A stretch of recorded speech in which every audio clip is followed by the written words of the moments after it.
মুসলমানরা ভাই ভাই, তাদের মধ্যে তোমরা সমঝোতা করে দাও। যদি মুসলমানদের দুই দলের মধ্যে মারামারি ঝগড়া খুনাখুনি হয়, তাহলে তোমরা তাদের মধ্যে মীমাংসা করে দাও। ইসলাম শব্দের অর্থই হলো শান্তি বা নিরাপত্তা। সুতরাং আমরা নিজেদের মধ্যে মারামারি হানাহানি কেন করব? জামাতের চলমান যে সংকট পরিস্থিতিতে আমাদের করণীয় কি, আমরা এটা নিরসন কিভাবে করতে পারি? বিসমিল্লাহ সালাতু ওয়াসসালাম আলা রাসূলিল্লাহ। বর্তমান সময়ের সবচেয়ে বড় সংকট দেখছি মুসলমানদের তাবলিগ জামাতের দুইটা পক্ষের মধ্যে যে বিবাদ, তাতে কতিপয় ব্যক্তি নিহত হয়েছে। অতএব এর মধ্যে সবচেয়ে বড় করণীয় হলো সূরা হুজুরাতে আল্লাহ রাব্বুল আলামিন 9 এবং 10 নম্বর আয়াতে বলেছেন, ইন্নামাল মুমিনুনা ইখওয়া ফাআসলিহু বাইনা আখাওয়াইকুম। মুসলমানরা ভাই ভাই, তাদের মধ্যে তোমরা সমঝোতা করে দাও, শান্তি প্রতিষ্ঠা করো। এরপরে শান্তি প্রতিষ্ঠার পদ্ধতি সম্পর্কে আল্লাহ রাব্বুল আলামিন 9 নম্বর আয়াতে বলেছেন, যদি মুসলমানদের দুই দলের মধ্যে মারামারি ঝগড়া খুনাখুনি হয়, তাহলে তোমরা তাদের মধ্যে মীমাংসা করে দাও।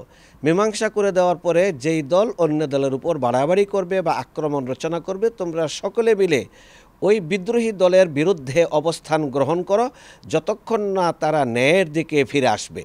তাহলে আজকে আমরা কোরআনের মধ্যে এই সমাধান পেয়ে যাই যে আজকে এই বিবাদের নিরসন কি হতে পারে। বিবাদের নিরসন হলো আল্লাহর কোরআনের দিকে ফিরে আসা। বিবাদের নিরসন হলো একটা চমৎকার আপোষ করে ফেলা। বিবাদের নিরসন হলো আমাদের এটা অনুভব করতে পারা যে আমরা এক ভাই অন্য ভাইয়ের বিরুদ্ধে আমরা অস্ত্র ধারণ করেছি।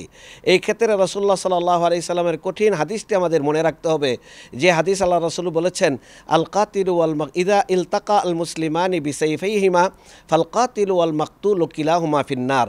যখন মুসলমানরা দুই ভাই অথবা দুই দল নিজেরা পারস্পরিক মারামারিতে খুনাখুনিতে লিপ্ত হয়, সেক্ষেত্রে কিন্তু দুই দলই জাহান্নামে যাওয়ার একটা এখানে আল্লাহ রাসূল সাবধানতা আমাদের সামনে পেশ করে দিয়েছেন। অতএব সেটাকে সামনে রেখে আমাদেরকে সতর্ক হইতে হবে এবং তাদের মধ্যে আপোষ মীমাংসার জন্য আমাদেরকে এগিয়ে আসতে হবে। সরকার কি ভূমিকা রাখতে পারে এই কঠিন পরিস্থিতি নিরসনে? অবশ্যই সরকারের জিম্মাদারি আছে, দায়িত্ব রয়েছে। যেহেতু সরকার একটা প্রশাসন, অতএব প্রশাসনিক মাধ্যমে হস্তক্ষেপ করে সরকারকে এখানে শান্তি প্রতিষ্ঠা করা, দুই দলকেই মারামারি থেকে নিবৃত্ত রাখার এই ভূমিকা সরকারকে পালন করতে হবে। কারণ আমরা এই দেশে বসবাস করি, সরকারের আনুগত্যতা করাও আমাদের জন্য কর্তব্য, এটা সাংবিধানিক দায়িত্ব আমাদের।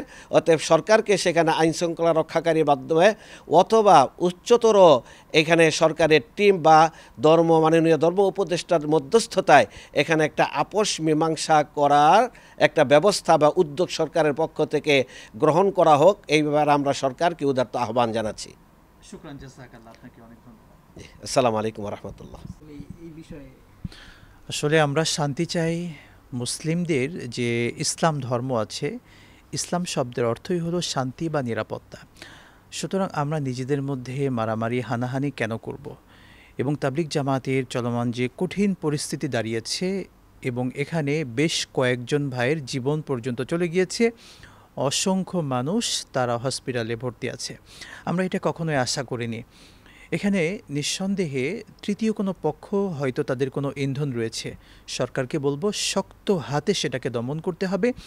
এবং তাবলিগ জামাতের যে দুটি গ্রুপ হয়ে গিয়েছে, আমরা এখনই সময় সরকার কঠোর হয়ে যদি এই দুটা দল না মিলে যায়, সে পর্যন্ত সমস্ত কার্যক্রম বন্ধ করে দেওয়া উচিত, যেন সংশোধন হওয়ার পরে পরবর্তী কার্যক্রমগুলো শুরু হয়।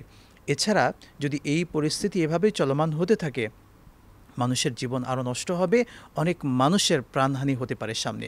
এজন্য আমরা সরকারসহ সকল মানুষদেরকে, মুসলিম উম্মাহকে উদাত্ত আহ্বান জানাবো, আমরা এই সংকট নিরসনে আমরা কাজ করি এবং আমরা নিজেদের বিরুদ্ধে লড়াই করব না। আমি আমার ভাইয়ের গায়ে কীভাবে হাত তুলছি? সে তো আমার ভাই, সে আমার প্রতিবেশী, অপর মুসলিম। আর আমরা ইসলাম প্রচার করতে গিয়ে আমরা কেন এই ন্যাক্কারজনক কাজ করছি? আল্লাহ তাআলা আমাদেরকে বোঝার তৌফিক দিন। আমিন।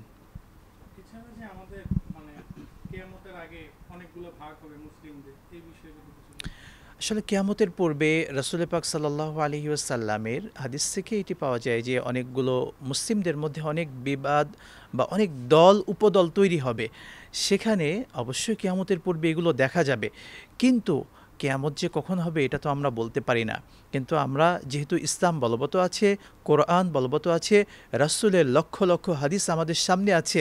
এজন্য আমরা শান্তি চাই। আমরা এই কোরআনের আলোকে যদি চলি এবং হাদিসগুলোর আলোকে আমাদের জীবন সাজাই, তাহলে কিন্তু আমরা এই দ্বন্দ্ব বা এই বিবাদের মধ্যে কখনোই আমরা পড়ি না। এজন্য আমাদের প্রত্যেককে সতর্ক হতে হবে যে অন্যের জীবন নষ্ট করছি, তার জীবন নিচ্ছি মানে তামাম পৃথিবীর সমস্ত মানুষের জীবন কিন্তু আমি নিয়ে নিচ্ছি। এটা জঘন্যতম অপরাধ। আল্লাহ তাআলা আমাদেরকে এই জঘন্যতম কাজ থেকে বাঁচিয়ে রাখুন। এবং দাওয়াতে তাবলীগের বড় একটি মিশন হচ্ছে এই টঙ্গীর ময়দানে যে ইজতেমা হয়ে থাকে, যেখানে বিশ্বের বিভিন্ন প্রান্ত থেকে লক্ষ লক্ষ মানুষ কিন্তু একত্রিত হয়। এটা আমাদের দেশের জন্য গর্বের বিষয়। কিন্তু এটাকে যারা কলুষিত করতে চায়, যদি এই ধারা অব্যাহত হতে থাকে, আমার তো মনে হয় এই ইজতেমা এই বাংলাদেশ থেকে হয়তো সরে বিশ্বের অন্য কোনো দেশে চলে যেতে পারে। এবং এমন কোনো পায়তারাও হয়তো চলছে, চক্রান্তও কিন্তু চলছে। এজন্য আমাদের সকলকে সতর্ক অবস্থায় থাকতে হবে।